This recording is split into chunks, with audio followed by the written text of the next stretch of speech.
All right, here's Mao at his iconic moment. He's proclaiming the victory of the communists in the Chinese Civil War. China had been a broken state basically since 1911, when the last dynasty had fallen and the country had broken out into a multilateral civil war that he eventually wins. And I'm going to be talking tonight about Mao's theories from the 1920s and 30s when he had the time to write. But there's a lot more to Mao than just that. He had quite a track record.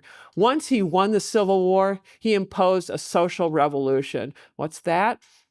It's more than a political revolution. You're not just replacing the government. You're going to wipe out entire social classes. And I don't mean then, hey, here's your one-way ticket out of here kind of way. No, social revolution is here's a mass grave, dig it, and then you're in it kind of way. So if you look at these statistics of Chinese deaths in many of their wars, this is from much of the Maoist period, I think it's 45 to 75. What you'll notice, the figures in white, I believe, are civilian deaths, not military deaths. And it gets really quite ugly. There are more Chinese civilian deaths here than all deaths in World War II. And then for those of you who think the Chinese are all great long-term strategists, you need to ponder these numbers.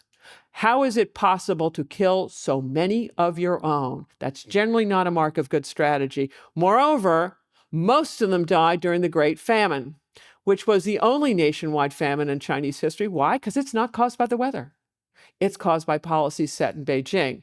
During the Great Leap Forward, Mao put all the peasants on communes. That meant the party was in control of the food supply, i.e. who lives and who dies. You don't get a meal, you're very dead. In addition, he decentralized industry, and you can see these backyard furnaces pictured here. As a result of this, production collapses, agriculture and industrial, but Mao keeps exporting food. Why? Because that's his pocket change. That is a major source of government income if he wants to be able to do anything. So they keep exporting food. As a result, 40 million Chinese starved to death, primarily in rural areas and disproportionately peasant girls, the least valued members of society. The statistic of 40 million deaths comes from this book by Yang Jisheng, who's written the definitive work. The English translation is but one volume. The Chinese original is 3. Yang worked as a journalist for many years, which gave him access to provincial archives, where he surreptitiously investigated the statistics of people who are starving to death, including his father, for whom he wrote this book to serve as an eternal tombstone. So, on the one hand, Mao is the military genius who puts Humpty Dumpty back together again when nobody else could, and they tried for the previous 40 years. On the other hand, he is the psychopath incapable of running an economy in peacetime.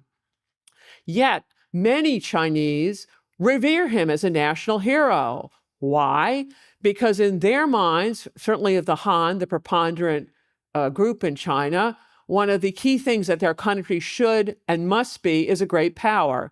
And Mao, by reunifying China under the banner of communism and then fighting the coalition of all the major capitalist powers to a stalemate in the Korean War, or in their mind, a victory, that constitutes ending what they consider the era of humiliations that started in the mid-19th centuries and end with the communist revolution. So he's a hero at home.